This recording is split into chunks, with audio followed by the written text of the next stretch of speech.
Olá, best-sellers, tudo bem com vocês? Hoje a gente vai receber aqui não um, mas dois convidados ilustres. Na verdade, três, mas uma tá ali, ó, nos bastidores. Eu quero que vocês recebam aqui na nossa casa com muito carinho Ricardo Fernandes e Jean Sandoval. Sandoval. Sejam muito bem-vindos a essa casa que é de vocês. Olha, eu tô muito feliz de recebê-los aqui.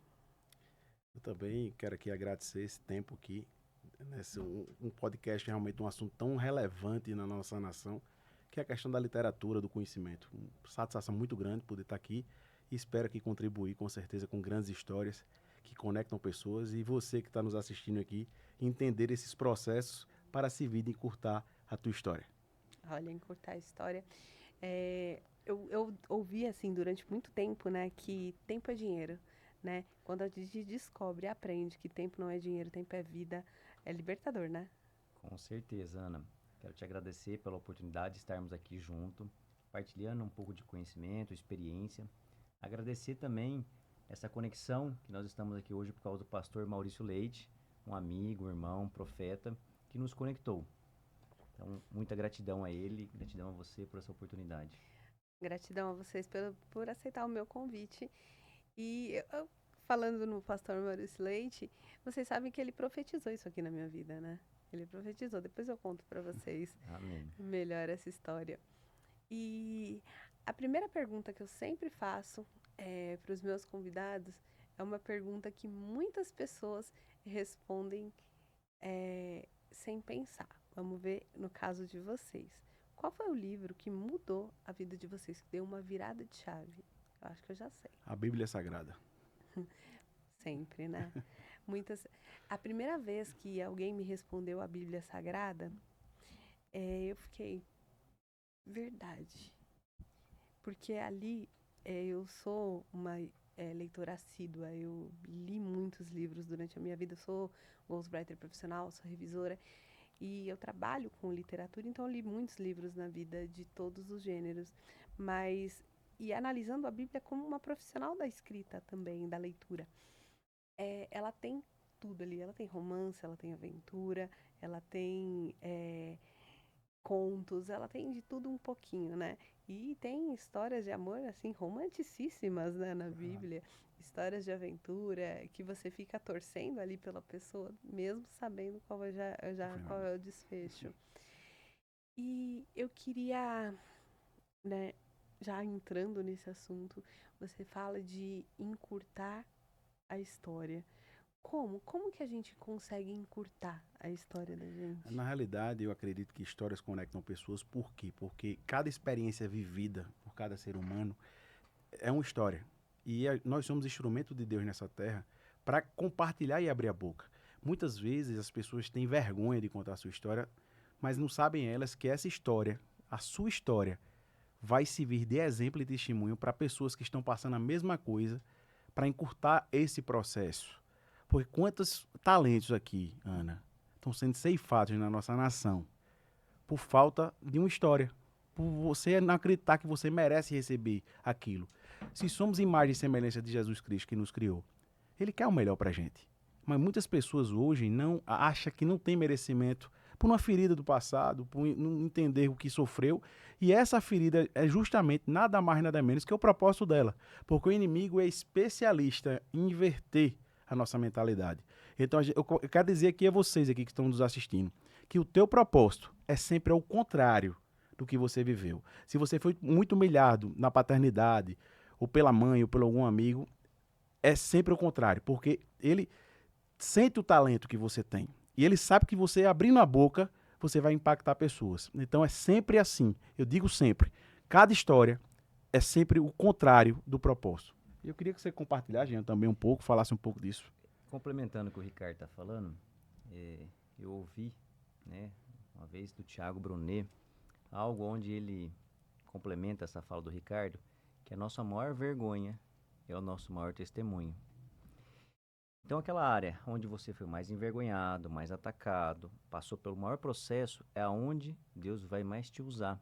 Porque o inimigo, ele já sabe aonde nós vamos chegar. E aí, pegando esse gancho, eu até abri aqui a Bíblia, Provérbios 31:10. onde fala: a mulher virtuosa, quem o achará? O seu valor e muito ultrapassa o das mais finas joias. E como você falou, né, Ana, que tem uma terceira pessoa aqui, né? Aonde mais eu fui atacada na minha vida foi em relacionamentos. E hoje eu posso ter aqui na nossa presença, nos bastidores, a Larissa, que é minha noiva, e que a gente vai casar daqui 2 semanas. Ou seja, aonde eu mais sofri, aonde eu fui mais atacado, foi aonde Deus tem me dado e me dará uma maior alegria, porque em Provérbios 18:12 fala: o homem que encontra uma esposa encontrou um tesouro, e para honra e glória do Senhor eu encontrei. Ou seja, fez parte do processo tudo que eu passei, para que eu pudesse encontrar e ter esse tempo maravilhoso, de bênção, de glória, que é ter uma esposa. Bom, fico muito feliz, né? Eu acho que eu sou a Ana Cupido, porque eu gosto de ver os casais felizes, vivendo bem. Olha, não tem coisa melhor do que você ver um lar harmonioso, né? Não tem coisa melhor do que você ver uma história sendo transformada e sendo mudada.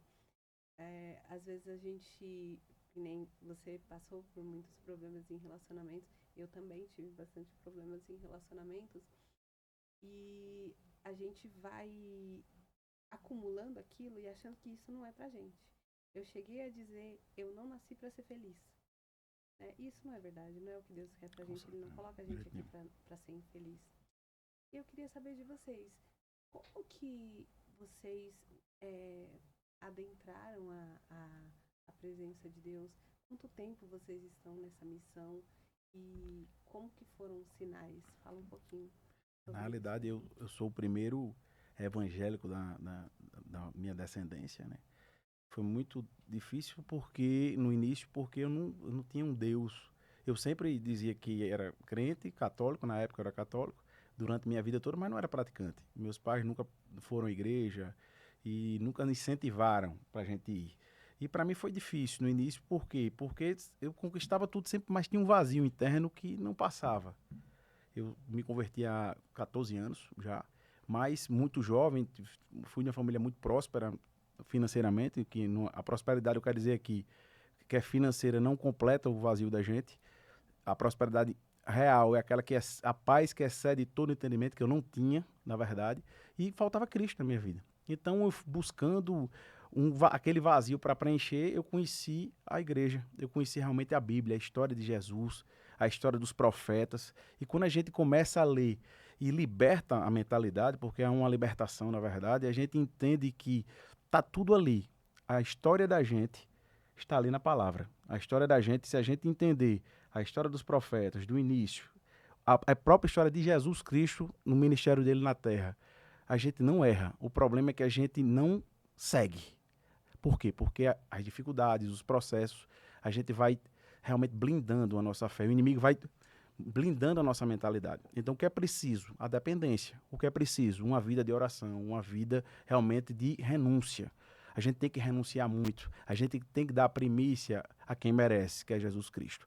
E quando a gente começa a dar essa primícia, quando a gente começa a estudar, quando a gente começa a ver a Bíblia, as histórias dos profetas, a gente vê esses processos, a gente vê essas cavernas que eles passaram, e a gente entende que essa é a maturidade que a gente precisa viver, que eu vivi isso.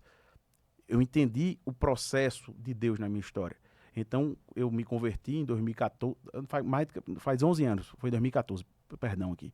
E hoje eu entendo que tudo que eu passei até 2014 se viu de um grande testemunho, porque eu era improvável, era um filhinho de papai, meu pai muito bem sucedido na cidade onde a gente mora, em Natal, eu morava em Natal, e vivia uma vida de prazeres.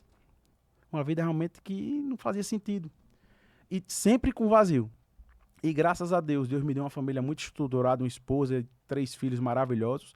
E esses filhos e minha esposa, através de Deus, foi que realmente me serviu de uma grande ferramenta de eu poder dizer, eu preciso mudar, eu preciso realmente não passar o que eu passei, porque meu pai trabalhava muito, não teve como me dar atenção, até entendo isso, porque precisava vencer, né? Foi a escolha dele, e eu tive um lapso temporal de uma falta de paternidade, de atenção. Meu pai sempre foi muito bom pra gente, mas não dava atenção. Então, o que é que acontece? Um modelo de criação, para mim, era o quê? Eu tenho que trabalhar, meus filhos, minha esposa vai cuidar dos meus filhos, e não tinha um pai. presente. E para mim foi um sofrimento muito grande, porque eu não entendia o que era amor de pai, realmente, real. Eu olhava assim para mim, Senhor, era muito duro para mim. E quando eu comecei a enxergar a Bíblia, quando eu comecei a viver isso, a entender que o amor genuíno de Cristo é o que preenchia, que eu entendi o amor paterno, do que é paternidade, do amor dele, de ter misericórdia, de entender a minha ferida, eu comecei a ter assertividade na minha família. Então o evangelho eu posso dizer que, eu digo sempre aqui, o Espírito Santo é uma bomba atômica. Quando ele entra na nossa vida, ele bota a gente de cabeça para baixo. Então o Espírito Santo, quando entrou na minha vida, foi uma bomba atômica. Eu queria ver, eu era sedento pela palavra e pelas histórias. Então foi muito forte essa minha conversão e eu entendi que cada processo que eu passei nessa convenção, porque eu virei muito religioso e religião mata, a verdade é essa. A gente tem que entender que a gente tem que ser espiritual. E com certeza, depois que eu entendi a maturidade de ser espiritual, que eu descobri há 2 anos atrás, através do Método Destiny com o Tiago Brunet, eu quero aqui agradecer a família Brunet por realmente ser instrumento de Deus nessa terra para a gente entender o verdadeiro sentido através dos princípios e não ser religioso e sim espiritual. Eu queria que você compartilhasse também, Jean, falar um pouquinho aqui desse processo seu também de conversão. O meu processo começou há 7 anos atrás, dia 29 de julho de 2018, num retiro, também era católico, vem de uma família católica, né?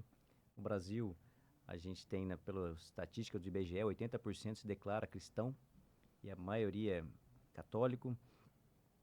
Aí, depois de 3 anos, eu fui para uma igreja evangélica e vi ali um novo evangelho, não religioso, como o Ricardo falou, mas mais revelador, mais amor, mais conexão, mais intimidade, mais revelação. E nesse processo de mudança para a igreja evangélica, não deixando de acreditar em Deus, né? Porque a religião, como o Ricardo falou, ela mata, e quem crê em Deus é cristão, então todos somos crentes. Comecei a ter desejo de buscar mais, conhecer mais da palavra. E aí você começa a ler mais livros, ler mais a Bíblia. Também vim em 2023 para São Paulo, para Alphaville.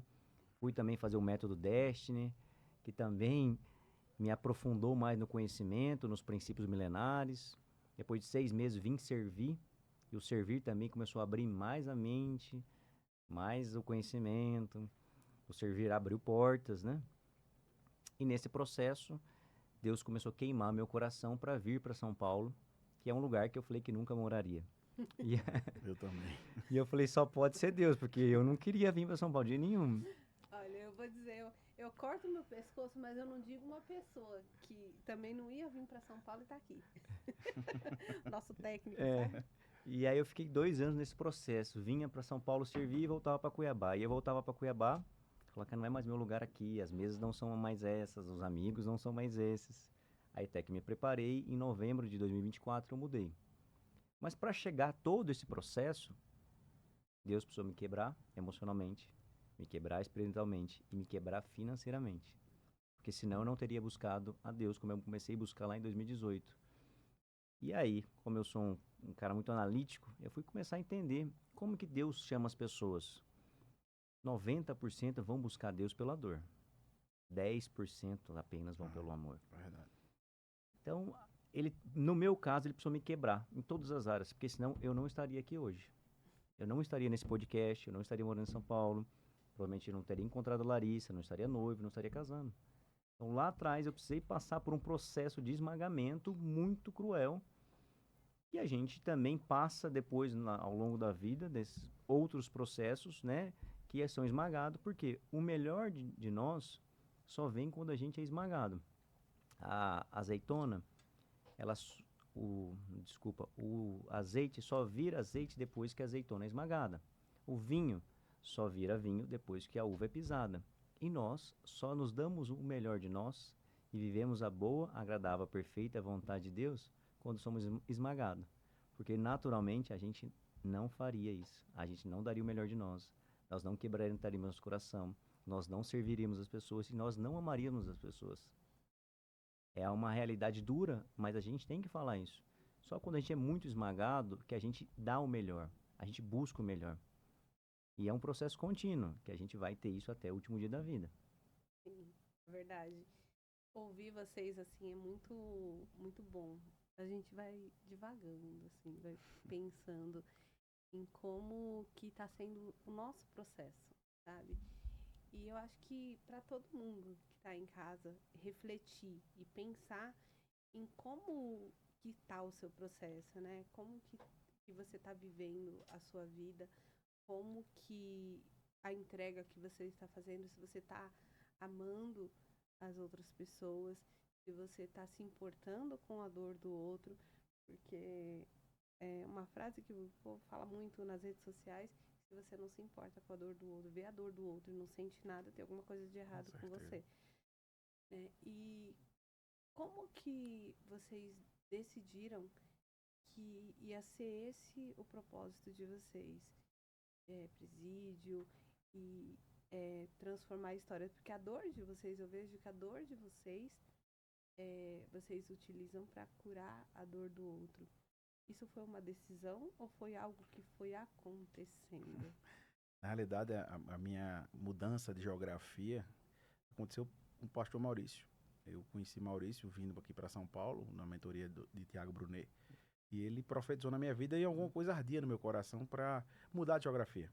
Porque até Jesus Cristo precisou mudar de geografia para começar o ministério dele. Jesus Cristo, sem pecado, sem defeito, sabendo quem era. Ele precisou sair de Nazaré para ir para Cafarnaum. Então, a mudança geográfica numa pessoa que realmente precisa ser usada por ele é inevitável. Eu costumo dizer que Deus está escolhendo pessoas de verdade nesse país para impactar uma geração. E São Paulo, principalmente Alphaville ali, é um ecossistema que a gente sente ali diferenciado. Quem for de verdade, estiver em Alphaville de verdade, Deus vai usar e levantar, vai tirar das malhadas vermelhas que está esquecido para ser reconhecido nesse país. Eu digo sempre isso. Por quê? Porque Deus está preparando uma grande geração de homens de Deus para ser instrumento dele na terra, para poder mudar uma geração. Tá precisando. Não tenho dúvida. Porque o amor se esfriou na terra. O amor, infelizmente, ao próximo não existe mais. E as pessoas, eu nunca vi tanto empresário nesse país, eu trabalho com muitos empreendedores nesse país, sedento pela palavra. É bilionário se entregando a Jesus, é bilionário doando para a obra. Então, assim, é impressionante. Isso é o quê? O vazio interno, porque ele já conquistou tudo, ele tem tudo. Mas falta alguma coisa. A gente conversa com pessoas e, assim, todos dizem a mesma coisa. Tá faltando algo, nada me completa. E isso há 15, 20 anos atrás era algo que não acontecia. Não acontecia. Ser evangélico era coisa de pobre. É verdade. Proletariado. Mas era não mesmo. Era coisa de empresários. Porque, e assim, o vazio estava lá. Mas eles tentavam com prazeres suprir momentâneos de outras maneiras. E no final das contas, muitos deles acabavam cometendo suicídio ou fazendo alguma outra bobagem, porque não se enchia, não sabia o que estava faltando. E o engraçado é que eu passei por isso. Só que engraçadamente, eu estava dentro da igreja. Eu ia para a igreja. Mas era o que acontecia com você. A religiosidade mata. Uhum. Eu não tinha tido verdadeiramente um encontro com Deus. Eu estava ali cumprindo tabela e cumprindo doutrina. Eu fazia tudo ao pé da letra da igreja que eu frequentava. Eu não usava um brinco, eu não usava um acessório, eu não usava uma maquiagem. Eu não assistia a televisão. Bom, a televisão eu continuo assistindo, mas por outros motivos. Claro. E eu não fazia essas coisas porque eu era a pessoa, não usava uma calça, eu não fazia coisas porque a doutrina não permitia, mas aquele buraco continuava aqui. E aí eu tive, na igreja a qual eu frequentava, eu tive uma decepção muito grande. Uma atitude do meu pastor afastou a minha filha da igreja e ela saiu, não quis mais voltar, nem não tinha Cristo que fizesse ela voltar, Cristo vazia, né? Mas eu não consegui. Sim. E aquilo foi me desanimando. E também eu sempre trabalhei muito com jovens, eu sou apaixonada por lidar com jovens, e os jovens me adoram, né? Amam estar perto de mim. Eu trabalhava com jovens, mas eu não era casada no papel, então não podia ser líder, não podia ser nada, mas só de estar ali para mim já estava ótimo. E é, teve uma pessoa da igreja que começou a fazer com que eu me afastasse disso também. E aí aquilo foi esfriando e eu saí. E quando eu saí da igreja, da religiosidade que eu mesma me impunha dentro da igreja, é que eu tive verdadeiramente um encontro com Deus. E aí aquele vazio sumiu. Só que aí isso me confundiu. Eu falei, ué, eu tava lá e tava tudo errado. Agora eu tô aqui fora e parece que tá tudo certo. Isso me confundiu. E durante muito tempo eu achei que eu não precisava de uma igreja para me conectar com Deus. E na verdade isso é mentira que a gente conta pra gente Com mesmo. certeza. Foi o que eu falei.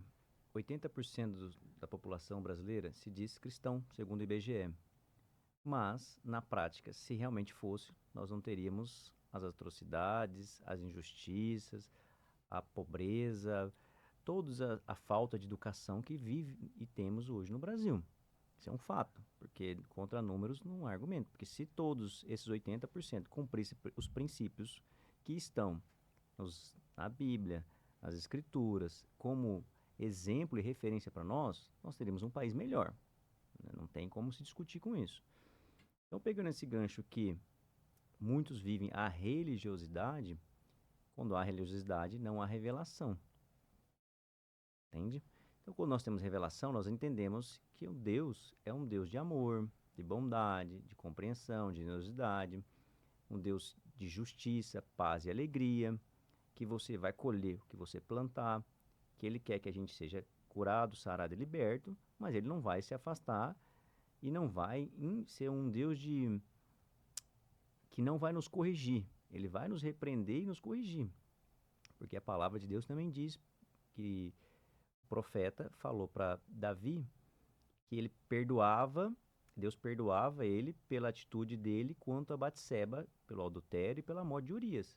Mas a espada não ia se afastar da casa dele. Ou seja, Deus nos perdoa pelos nossos pecados, pelas nossas falhas.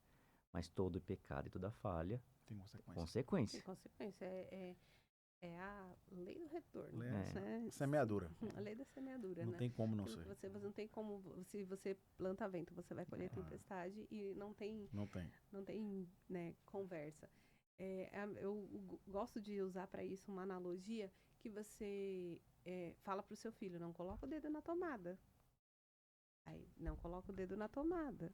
Ele vai lá e faz o quê? Coloca o dedo na Coloca o tomada. bendito do dedo na E tomada. toma um choque. Não, às vezes ele nem o dedo ele não coloca, vai enfia um prego É. na tomada. Toma um choque. Você vai deixar de amar seu filho? Não.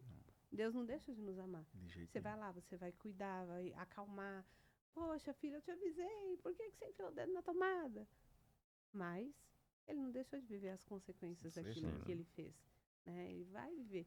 E isso é uma analogia que eu faço com uma criança, porque para o pai nós somos como crianças, né? Sim. Que ele tem que estar sempre É. direcionando, Tangendo. ali, né? Porque a gente A ovelha vai para perdida. um lado, a gente corre para o outro, vai para o... precisa dele, vai uns puxões de orelha de vez em quando. E falando, né? Vocês estavam falando do processo, né? E de como Deus, ele leva a gente em locais para que a gente seja moldado. E eu acredito que eu fui moldada para o meu propósito durante a pandemia. Eu sou formada em jornalismo e eu porque queria entrar na assessoria de imprensa do Hospital das Clínicas. Só que a única porta que estava aberta era a porta para trabalhar na limpeza. Fui eu trabalhar na limpeza no Hospital das Clínicas. Consegui entrar na assessoria de imprensa? Não, porque eles têm um maior preconceito com quem trabalha na limpeza. Só que durante a pandemia e durante todo o resto do tempo, se não tiver limpeza, não tem mais nada. Certeza. Mas não consegui entrar na assessoria de imprensa, mas aprendi muito lá, porque me colocaram para trabalhar na UTI e na Natal de lá, no meio da pandemia. Era assim, desesperador. Eu falo que ali eu aprendi a ser gente e aprendi a amar a gente. Eu vivia, tipo, a gente trabalhava em 6 meninas. Morria uma criança e a mãe tava lá desesperada, eu ia lá com a mãe. Aí ela, por que você tá chorando? Mas nem é seu parente. Eu falei, gente, mas vocês não têm coração, não? Como assim morreu um ser humano, assim, uma pessoa morreu? A mãe tá ali acabando de chorar e eu não consigo. Eu cheguei a levar uma suspensão por causa disso. Eu levei uma suspensão uma vez porque o bebê, essas bebês que já começam pegou o negócio e enfiou na boca. Eu fui enfiei o dedo na boca da menina. Ela tava engasgando. Mas tipo, pra você ver. Ela falou, a minha chefe falou pra mim, você vai levar uma suspensão porque você não podia ter tocado no paciente. Não é pra deixar morrer? Entendeu? Difícil. Você tinha que ter chamado a enfermeira. A enfermeira tava lá na casa do chapéu. Então, ali eu aprendi como amar as pessoas, porque eu não tinha eu sempre fui, assim, de cuidar, de amar, eu sempre fui a pessoa que cuida, mas eu não entendi o quanto as pessoas precisam de cuidado, como eu entendi ali.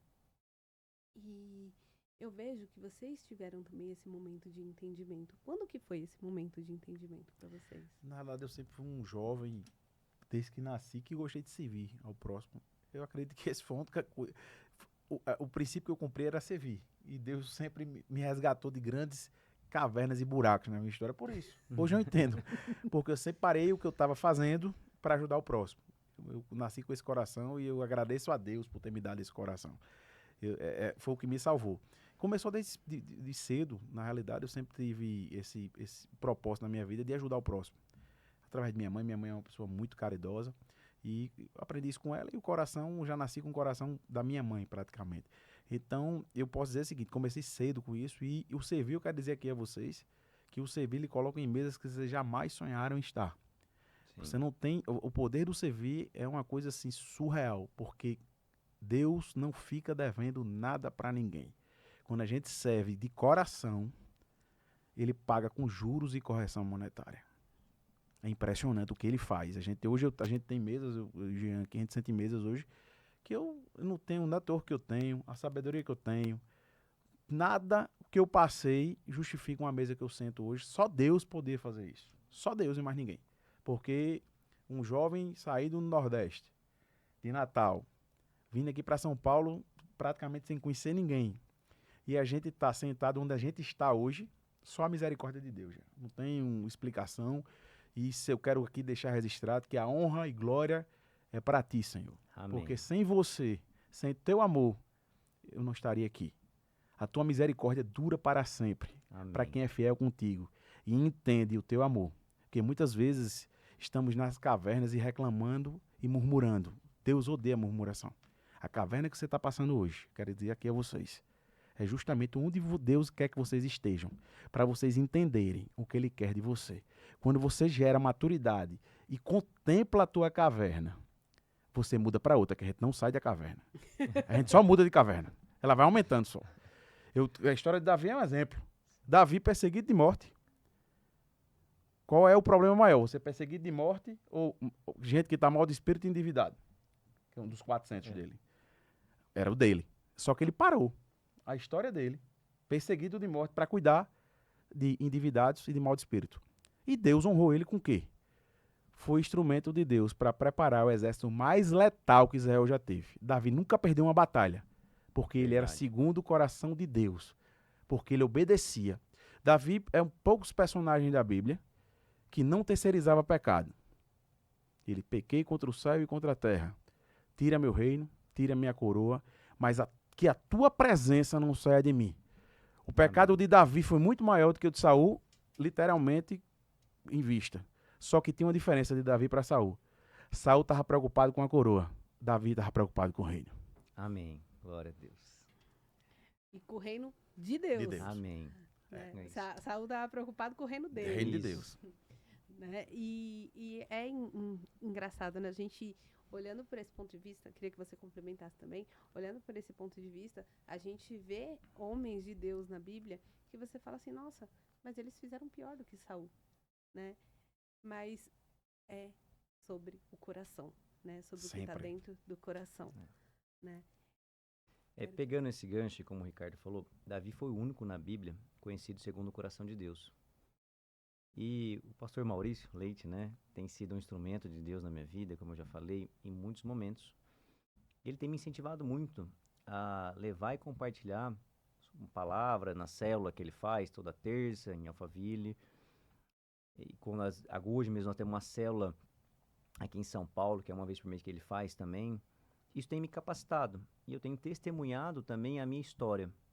Pegando esse gancho, né, o que Deus me fez, e hoje até a gente estava conversando aqui antes, que a partir do dia 8 de agosto eu estarei em Cuiabá, no presídio Agamenon, falando para presos. Mas Jean, como que você chegou até lá? Por um processo.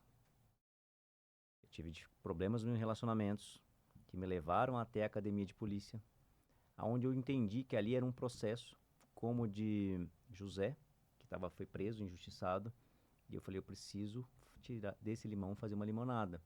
Desse processo, aprender com ele. Ali eu comecei a palestrar para homens que têm medida protetiva, da Lei Maria da Penha, a ajudar com o meu testemunho, com a minha história, com a minha ressignificação e também financeiramente no projeto. Fiz 1 ano e meio palestrando lá, eu mudei para São Paulo. Antes de mudar, Deus tocou meu coração que eu tinha que começar a falar para preso. Eu falei, nossa, estou indo para São Paulo, vai ser em São Paulo, né? Cheguei aqui, as coisas não fluíram, não aconteceram. Um belo dia, num domingo de maio, orando, Deus falou, você tem que voltar a palestrar em Cuiabá. Eu falei, mas como assim, Deus, né? Um domingo, liguei para o delegado da Polícia Civil e para o investigador, que tomam conta do projeto Papo de Homem para Homem, lá no Mato Grosso. Falei, eu quero voltar a palestrar, até porque eles já estavam me chamando. Eu falei, é um sinal de Deus, e Deus confirmou na minha oração. Falei, mas eu volto, mas eu quero que a gente, aquele projeto, expandir ele para o presídio. E aí, eles toparam, fizemos uma reunião. E quando eu cheguei agora, um mês passado em Cuiabá, eles falaram, Jean, nós estamos indo, nós não queríamos, mas como você falou que ia voltar a palestrar aqui, a gente se abriu o coração através também de oração, e Deus tocou nosso coração para que nós fôssemos presídio.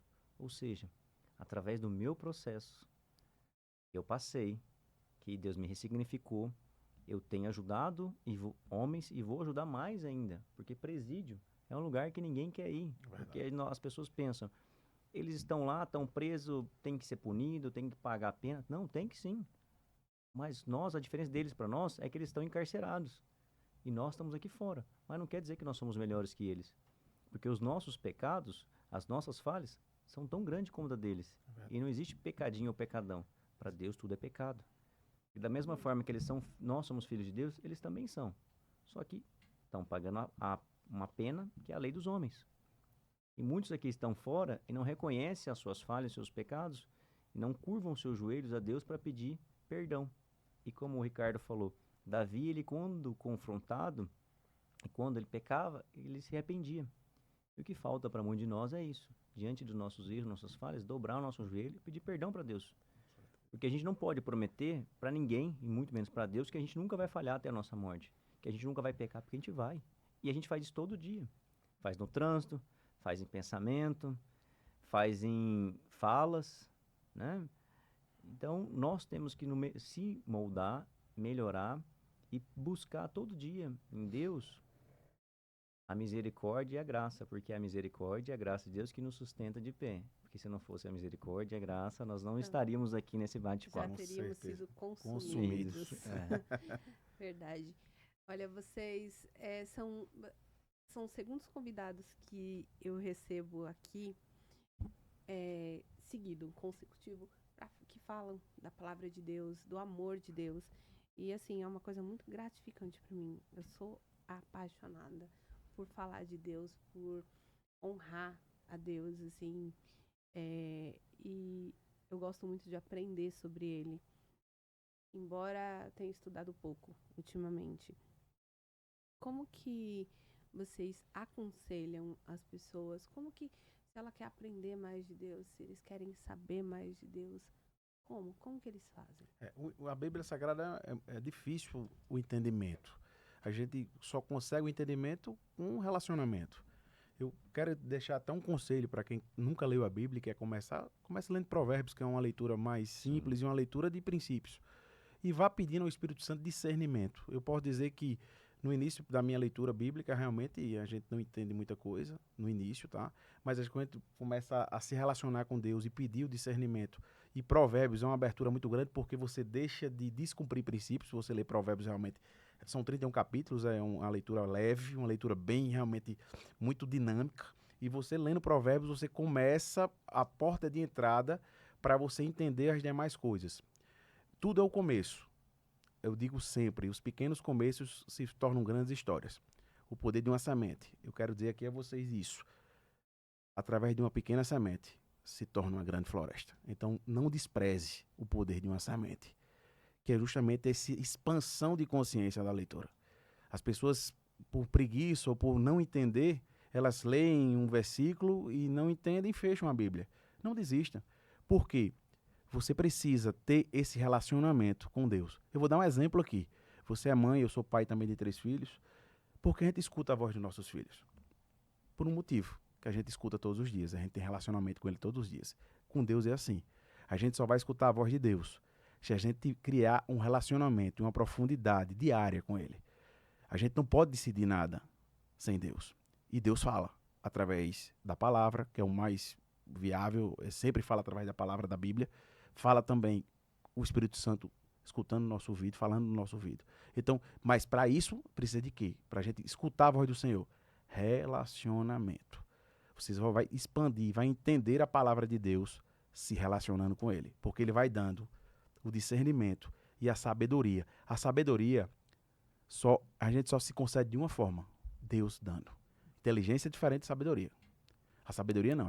A Bíblia fala. Precisa de Deus. Você precisa ler a palavra de Deus, aí ele concede a sabedoria que você precisa. Então, quero aqui deixar esse conselho, Jean. As pessoas de que a Bíblia é difícil de entendimento? Sim. Mas se você começar uma leitura leve com Provérbios, que é quem está começando, eu indico Provérbios, lá na frente você vai começar a entender as histórias dos profetas do Antigo Testamento e a história de Jesus Cristo, que é uma história através de parábolas maravilhosa, que quando você entende o amor genuíno dele, do que ele veio para a Terra, qual foi o sentido do que ele veio, a gente consegue contemplar o resto. Porque se resume em uma coisa, o amor. Quando a gente ama, a gente não trai. Quando a gente ama, a gente tem relacionamento. Quando a gente ama, a gente tem verdade. Quando a gente ama, a gente honra o amor verdadeiro. Então, quando a gente entende o amor como um mandamento principal de uma grande história, a gente não erra. A gente pode até errar, mas a gente erra sem querer. Que essa é a diferença de errar querendo e sem querer. Então, o amor, eu posso dizer, liberta qualquer pessoa. Pegando o gancho que o Ricardo falou sobre Provérbios, até tem uma história famosa e conhecida, né, na internet, que é do Tiago Nigro, que o Tiago Brunet indicou para ele, o Tiago Nigro era ateu, e o Tiago Brunet indicou, começa a ler Provérbios, um capítulo por dia. Depois que ele leu Provérbios, ele se converteu. Então, como o Ricardo falou, é um livro fácil, didático, onde fala sobre relacionamento, fala sobre a mulher virtuosa, sobre finanças, sobre princípios. Tem todo o ensinamento. E é didático lendo um por dia. Em 31 dias no mês você lê Provérbios. E você vai ter o discernimento, o direcionamento e a revelação da palavra. E para você conseguir começar a entender a Bíblia, que é um livro mais complexo, mais, como o Ricardo falou, um pouco mais difícil. Mas quando você tem intimidade, vai ficando leve, vai ficando fácil. Então, a minha caminhada, eu comecei também por Provérbios, eu li Salomão, o homem mais sábio que já existiu. Eu comecei a ler muito livros que remetiam a passagem da Bíblia, que foram facilitando o meu entendimento. Lógico, você vai começar a ler Gênesis, eu vou ler Gênesis, o Antigo Testamento, você vai ter muita dificuldade, porque tem muita coisa que não é do que nós vivemos hoje. Mas começando por Provérbios, vai ficar mais leve. Lendo livros que citam passagens da Bíblia, vai complementar. E aí você depois começa Gênesis, e vai todo o Antigo Testamento, até chegar no Evangelho, Mateus, Marcos, Lucas e João. É um livro, são 4 livros do Evangelho, muito gostoso de ler, porque é a história de Jesus. E aí você vai entendendo. Tem algo leve também para as pessoas poder começar a entender um pouco da palavra e ter uma intimidade de revelação, que é a série The Chosen, que facilita muito o entendimento da palavra e qual foi o ministério de Jesus aqui na Terra. Então, eu acho que complementando, né, Ricardo, a sua fala, eu acho que o caminho seria esse, que eu deixaria como Conselho. conselho para que as pessoas possam ter mais intimidade, revelação, conhecimento. E como o Ricardo falou também, é só Deus que dá sabedoria, discernimento e conhecimento. Perfeito. Bom, a gente está chegando na reta final, mas eu quero fazer duas perguntinhas ainda. Eu quero perguntar qual o versículo da Bíblia que vocês são apaixonados. Eu tenho o meu. Eu acho que os meus seguidores já estão cansados de ouvir, mas eu sou o caminho, a verdade e a vida. Ninguém vem ao Pai senão por mim. E a história da Bíblia que eu sou mais apaixonada é a história de José. Por toda a história que ele viveu, né? Eu acho até que ele é mais paciente do que Jó. É porque Jó teve mais perdas, né? Verdade. Mas eu acho que ele foi mais paciente do que Jó. Porque talvez eu, no lugar dele, tivesse pelo menos dado uma vingadinha dos irmãos, viu? Esses são os versículos e a história da Bíblia que eu sou apaixonada. E vocês? Na realidade, o versículo que mexe muito comigo, que eu acho que contempla tudo. O Senhor é meu pastor e nada me faltará. E não é faltar materialmente, não que falta às vezes. É faltar da paz que excede todo entendimento. Quantos jovens aqui, quantas pessoas estão aqui nesse momento nos escutando, com feridas, com problemas. Eu quero dizer aqui a vocês aqui, deixar um conselho. O problema que você está passando hoje é o aprendizado para você ir para outro nível. Comece a colocar na tua história mais vírgulas do que pontos finais. Dá essas vírgulas na tua vida, se permite a deixar o soberano cuidar da tua história, que você vai ver o que ele vai fazer. A sua história, nada mais, nada menos, que é o processo que você está vivendo, para ajudar o teu próximo. Então, comece a colocar mais vírgulas do que pontos finais. Quantas histórias estão aí, quantas pessoas estão perdendo a vida por estar perdida, por não achar que a vida não tem mais jeito. Tua vida tem jeito sim, porque quem te criou te ama e sabe o que você precisa passar. Então não te entrega, não deixa o inimigo colocar coisas na tua cabeça, na tua mente. Deixa o soberano te amar e te abraçar. Chega para ele, pede uma oração simples, conversa com ele no secreto, dizendo o seguinte: Senhor, eu te entrego meu coração, eu entrego minha aflição nas tuas mãos. Pede o colo de quem te criou, que é Jesus Cristo. Não deixa que o inimigo possa te aprisionar mentalmente. E deixa o evangelho entrar na tua história, amando o próximo, amando a Deus primeiramente, e ao teu inimigo que te feriu, que você vai ver o que Deus vai fazer na tua história. Amém. Eu tenho dois que eu gosto muito. João 8,32, conhecereis a verdade vos libertará. Oséias 4,6, meu povo está padecendo por falta de conhecimento. Mas, domingo eu fui num casamento e eu ouvi um versículo que ali me tocou. E eu gostei de deixar ele, porque Isaías 41:20, para que todos observem, saibam, considerem juntos e compreendam que foi a mão de Deus que fez isso, e o Santo de Israel o criou. Se não fosse Deus, eu não estaria aqui. Eu sou improvável. E pela misericórdia e graça de Deus, eu estou aqui nesse dia, nesse momento, que já estava escrito no livro da vida.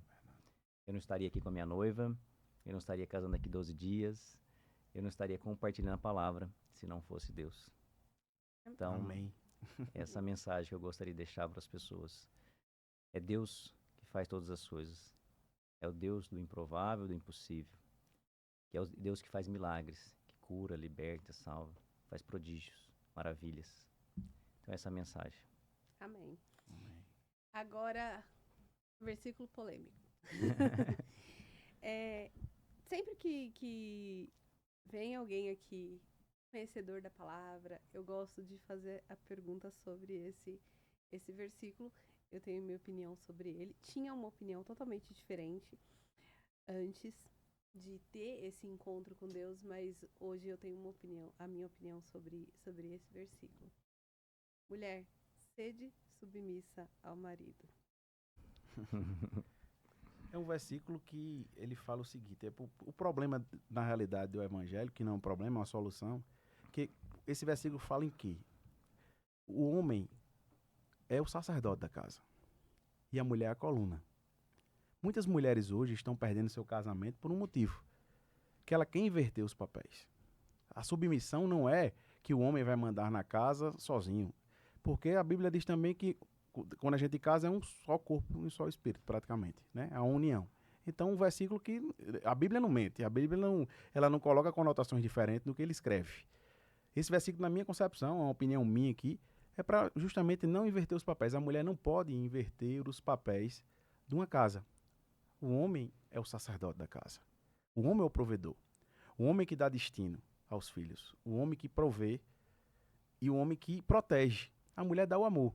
Então, para não inverter esses papéis, que muitos casamentos hoje estão se acabando, não por financeiro, porque eu não falo nem de financeiro, eu falo dessa questão dos papéis, porque tem mulher que é mais próspera financeiramente que o homem, entende esse versículo e respeita uma hierarquia bíblica. E não é para agredir a mulher nem elevar o homem. É para a mulher entender que ela é a coluna da casa. Quem é a sabedoria de um casamento? É a mulher. Uma mulher virtuosa eleva a casa. Está dizendo lá. Ela segura o casamento.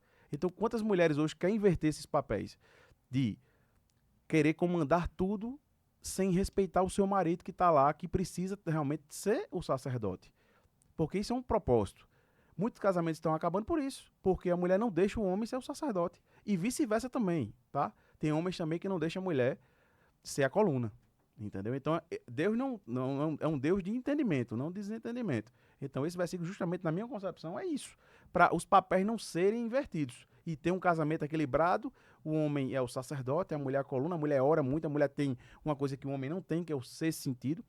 Eu quero dizer aqui a vocês, homens, aqui um conselho de um homem que passou por muito processo. Escute a sua esposa. Não decida nada sem a opinião da sua esposa, por um motivo. Ela tem o dom do discernimento, que o homem não tem. O homem, para discernir as coisas, ele precisa estar em jejum, ele precisa estar numa intimidade com Deus muito grande, e que a mulher naturalmente já tem. Então, para um casamento dar certo, a decisão tem que ser coletiva. Complementando a fala do Ricardo, respondendo a sua pergunta, Ana, eu tô lendo, já terminei, um livro do pastor Tony Evans, pastor americano, chama O Homem do Reino. E ele fala que o homem, a cabeça do homem é Deus. E a cabeça da família é o homem. Mas que para que o homem seja respeitado, seja o sacerdote da casa, ele tem que estar em comunhão com Deus.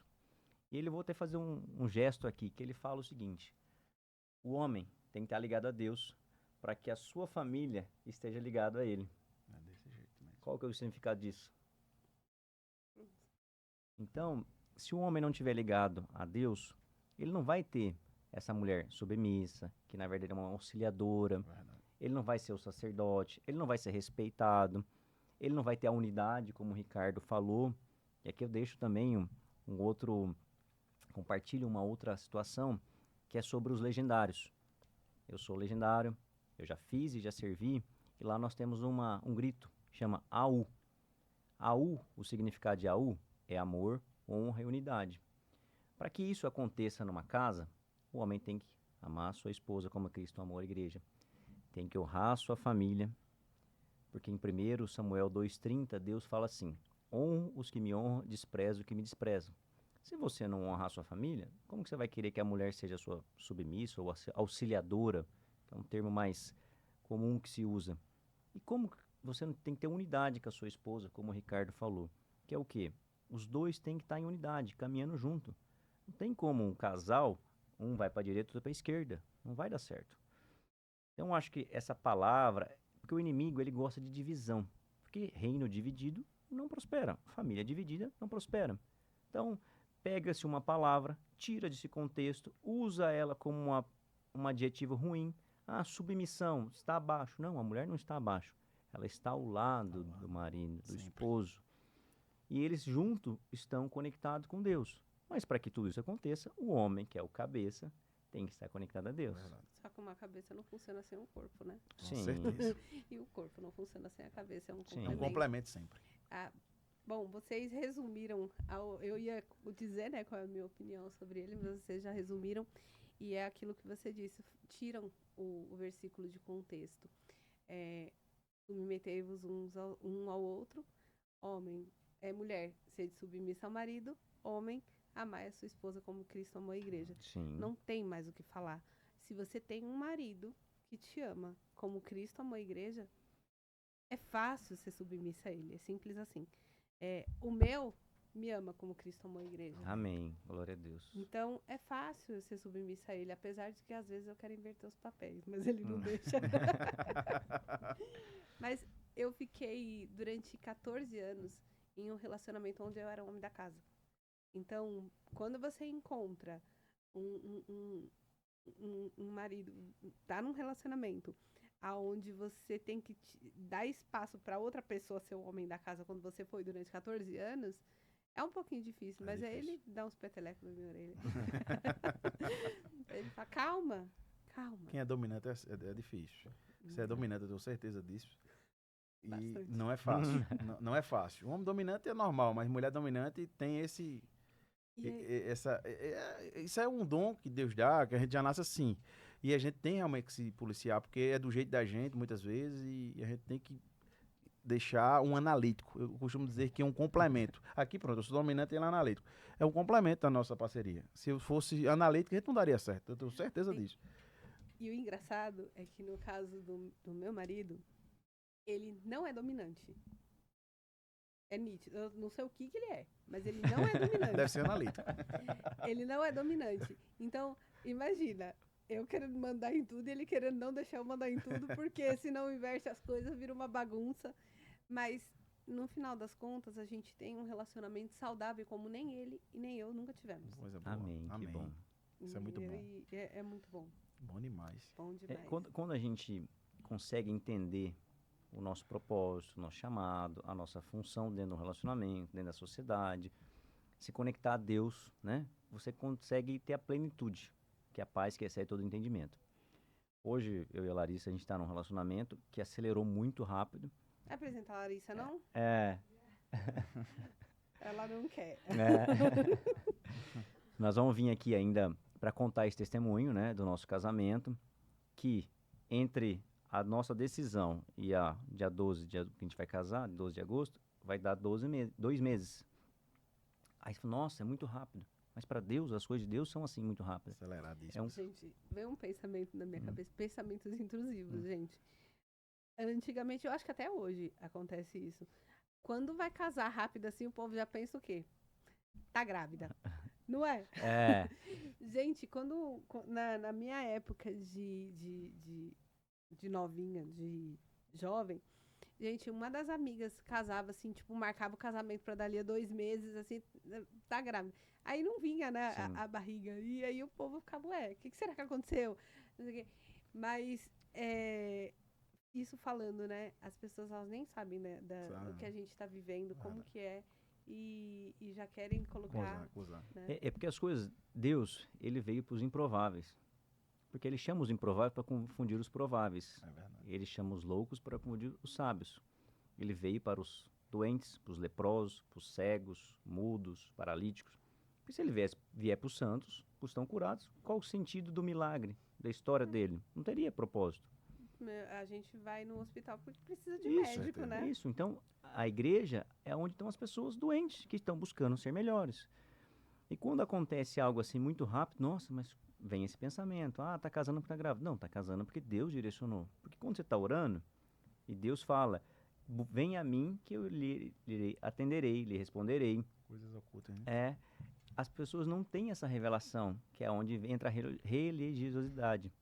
Quando você conhece a palavra, conhece quem é seu pai, você está em oração, você está em jejum, como o Ricardo falou, você está buscando discernimento, conhecimento e sabedoria que vem de Deus, as coisas aceleram o processo. Então é muito rápido, aconteceu, mas é tudo, vamos dizer assim, alinhado com a vontade dele. Sim. E olhando até pelo seu ponto de vista, até pelo meu, com o meu relacionamento que também é recente. O meu não é tão recente quanto o seu, mas o meu é recente. Mas as pessoas olham com o olhar de tipo assim, nossa, que rápido. Mas só você sabe o processo que você passou até chegar aqui. Só você sabe por que você tá tão feliz de estar sendo tão rápido. Claro. Sim. Né? Deus, ele acelera o kairós dele quando a gente é obediente. Ele realiza o nosso desejo quando é o projeto dele. Sim. Então, eu digo sempre, nada é nem adianta nem atrasado. É no tempo do Senhor. Porque Amém. eu tenho certeza que essa história de Jean e Larissa vai inspirar muitas pessoas. Amém. De um homem que sofreu processos na juventude, uma história muito impactante. E eu não conheço a história, mas acredito que seja também. De Deus unir esse casal com um amor genuíno, um amor puro, um amor sincero e um amor dependente. Amém. Glória Eu a tenho Deus. certeza, pelo que eu conheço meu irmão aqui, meu amigo, que ele é um cara hoje que muito dependente de Deus, é um cara que não decide nada sem orar.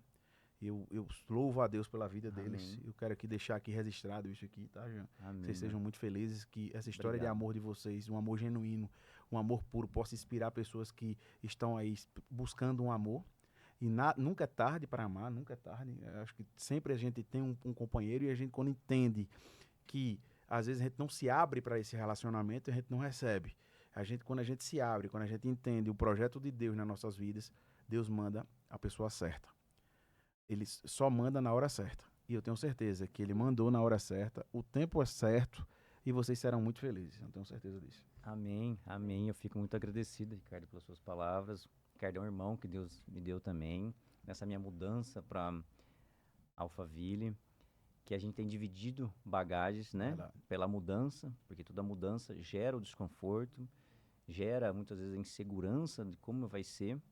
Mas quando a gente está seguro em Deus, entendendo que é Ele que nos trouxe para São Paulo e para Alphaville, Ele coloca os filhos dele e conecta a gente com irmãos que estão caminhando em Cristo, que muitas vezes não são irmãos de sangue, mas são muito mais chegados que irmãos de sangue. Eu também te agradeço por você estar aqui, te agradeço pelas palavras, te agradeço pela caminhada que nós temos. Eu aprendi na minha caminhada com os princípios, e um dos princípios que mais me impactou na minha vida foi o princípio da honra. Como eu já citei aqui, 1 Samuel 2,30. Honro os que me honram, desprezo os que me desprezam. Se até Deus disse isso, quem sou eu para não honrar as pessoas que me honram, que facilitam a minha vida, que carregam as minhas bagagens, que dividem comigo as minhas bagagens, que torcem pela minha felicidade.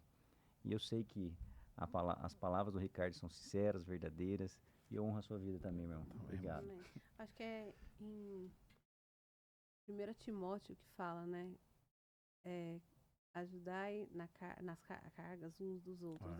Eu não sou boa de versículo, Eu também sou péssimo. mas é muito gratificante quando a gente tem alguém com quem a gente pode dividir as nossas cargas.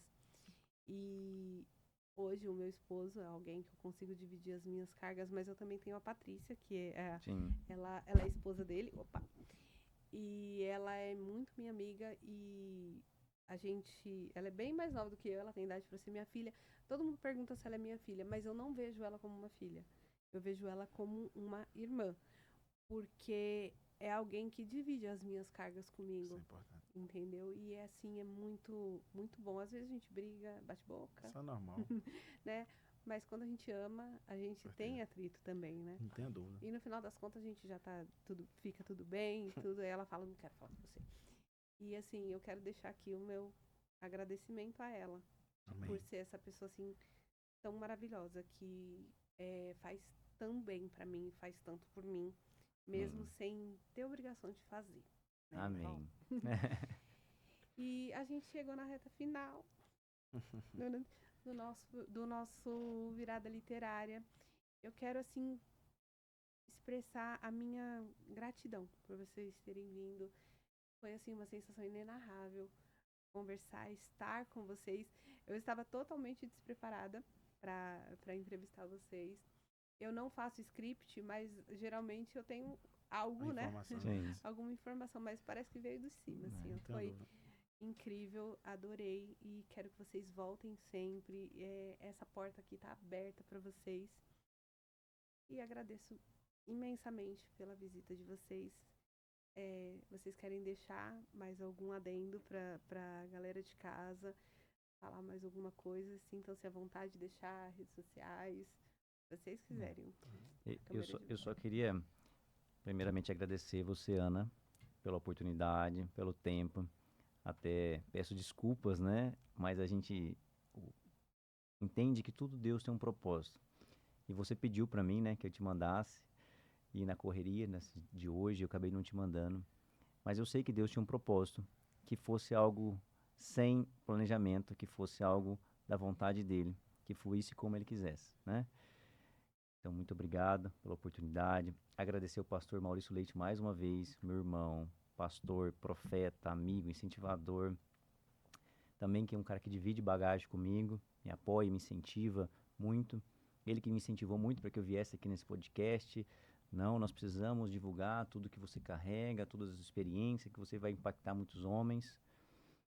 Agradecer o Ricardo que está aqui, né? Partilhando essa mesa, esse tempo comigo. Um irmão também, que compartilha as bagagens, que um se ajuda, se apoia.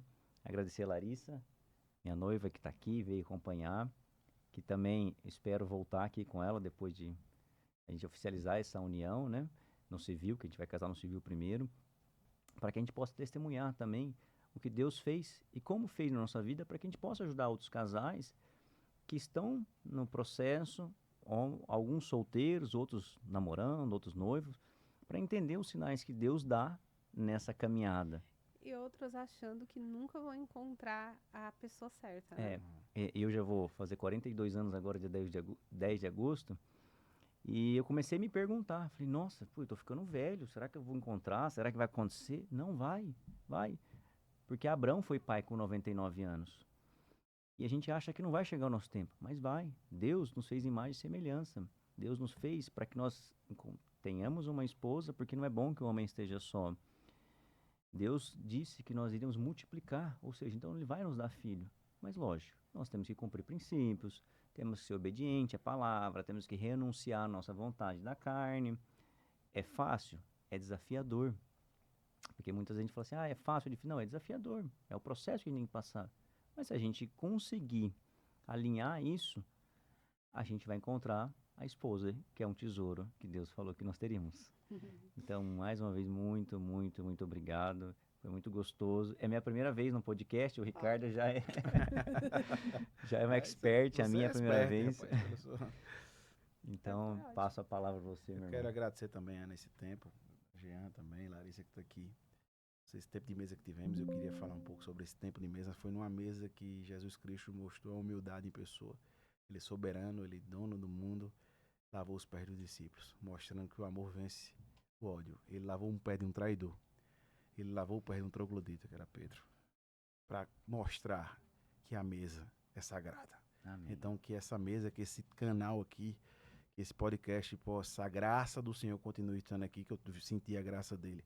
E que essa mesa aqui, eu tenho certeza que servirá de instrumento para muitas vidas que estão precisando escutar essas histórias. Eu quero agradecer e estarei presente quando for convidado sempre, porque o Evangelho, a gente nunca cansa dele. A gente nunca cansa. É maravilhoso falar de Jesus Cristo. Quero aqui dizer a você, Jesus, eu sei que você está me escutando do céu. Obrigado por tanto amor por minha vida e na minha família. Por amor a essas pessoas que estão aqui. Por você nos ensinar o que é o amor genuíno, puro. Que é o amor de quem te trai e você só paga com amor. Muito obrigado, Amém. Senhor, pela minha vida, pela tua graça sobre mim, minha família e sobre meus amigos. Amém. Amém. Amém. E você que está aí em casa assistindo a gente e gostou desse conteúdo, manda para aquela pessoa que precisa ouvir essa mensagem tão maravilhosa. Envia para o vizinho, para o cachorro, pro periquito, para o papagaio, para a mamãe, para o papai. Clica aqui no sininho para não perder nada, porque aqui a gente só traz pessoas maravilhosas, que nem esses convidados que eu trouxe hoje. E não esquece, se você quer ter o seu próprio podcast, chama aqui a gente nos comentários, que a gente vai entrar em contato com você. E se quiser gravar um episódio comigo, é só chamar também. Beijo e até o próximo Virada Literária!